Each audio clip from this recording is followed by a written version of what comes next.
3 things I wish I knew before I went on my African safari. Number 1 is to make sure that you choose suitable accommodations for your expectations. An African safari can include everything from a beautiful luxury lodge to wilderness camping. When I did my African safari, we started in Zambia, went through Botswana, and ended in South Africa. And during the entire trip, I was camping. That's right, I did what's called an overland safari, which means that I was camping in the wilderness every single night. It was an amazing experience. Seeing the sky lit up with billions of stars and the quiet desert, it was something that cannot be matched. But what this also meant was that there was wildlife walking around outside of my tent. One morning I woke up and there were elephant tracks right outside the door of my tent. Another night, we could hear lions roaring for hours and hours. Needless to say, it was a bit of a nerve-wracking night. My second tip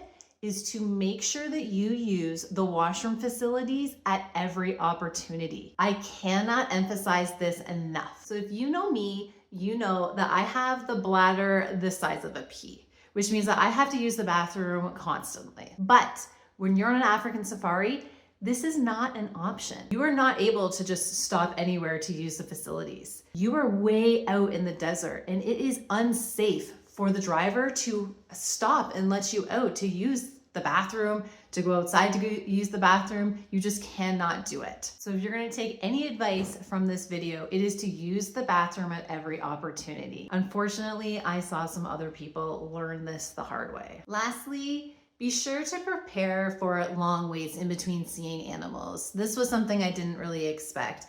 I know that the animals are in the wilderness, they're in their natural environment, and we can't expect them to just come out and see us because we've paid for a safari. The guides do their very best to bring you to areas that will show you the natural wildlife. But animals are just animals and they're just out there in their environment doing their thing. So just remember that every safari is different and all of the sightings are going to vary. Bonus tip, be sure to look at the expected weather for the area you're going. There are seasons that are more optimal for seeing wildlife when you go on an African safari, so be sure to do your research. If you want more tips and advice like the ones I shared today, join my travel community. It's free to join. See if you like it. I hope to see you inside, and happy travels.